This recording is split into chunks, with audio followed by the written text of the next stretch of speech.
And that's not health, that's just the way it is.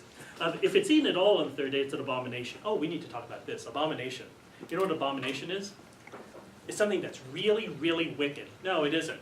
And we'll see that in just a second. All an abomination is blurring lines. An abomination are people that don't have good boundaries. I don't know people like that. Right? Is whenever we have things that should remain separate and they get all mushed together, that's an abomination. And again, in English, through the history of our language, that word has taken on a whole cast of stuff. But it doesn't mean wicked. It just means it's not defined. It's not clear. It's an abomination. It's not going to be acceptable. All who eat of it shall be subject to punishment because they have profaned what is holy to the Lord. Any such person should be cut off from the people. Cut off doesn't mean kill them. It doesn't mean like do away with them. It means pay attention to them. Because we need to pay attention to that person, because I can tell you the things that are inside their body that are coming out of their body now. We need to pay attention to them, right? Separate them. At least mentally. Keep your eye on them. Make sure that they are still okay.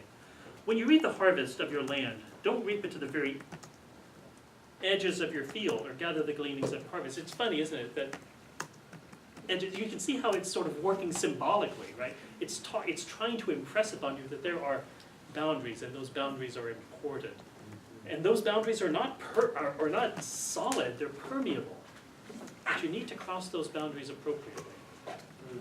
Don't strip your vineyard bare, or gather the fallen grapes from your vineyard. You leave them for the poor and the alien. I'm the Lord your God. Don't steal. Don't deal falsely. Don't lie to one another. Don't swear falsely by my name. Profaning the name of God. I'm the Lord. Don't defraud your neighbor. Don't steal.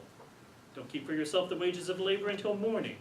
Don't revile the deaf or put a stumbling block before the blind. It's funny, is that all of these things have to do with boundaries. And making sure that those boundaries are appropriately either not crossed or crossed. Don't render an unjust judgment. Don't be partial to the poor or defer to the great. With justice you judge your neighbor. Don't go around as a slanderer among your people. Don't profit by the blood of your neighbor. I am the Lord. Don't hate in your heart any one of your kin. Right? Because, well, we hate people outside. Right? I mean, that's the presupposition. Right? And so when you start hating people that are inside, then it sort of messes stuff up. Don't reprove your neighbor or you'll incur guilt yourself. Don't take vengeance or bear a grudge against any of your people. But you shall love your neighbor as yourself. And that's the only thing we love in Leviticus right there. You should love your neighbor as yourself. That is, you should love the person that is near you. Neighbor actually means person that is near you. You should love the neighbor just like you love yourself.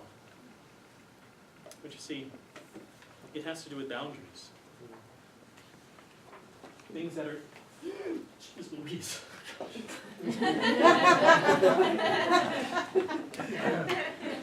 Things that are in here cohere. Things that are in here cohere.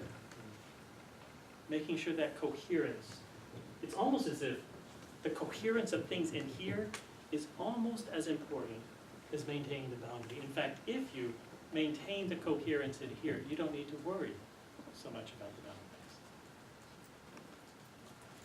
You should love your neighbor as yourself.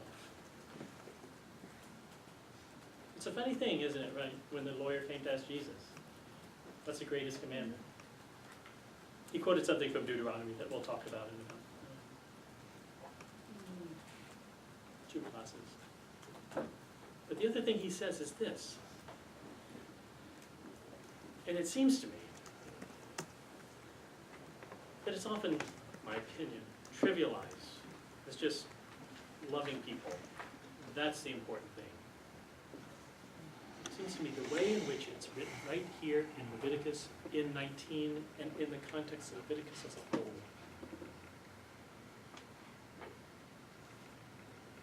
it's a microcosm of the way in which the whole world is organized.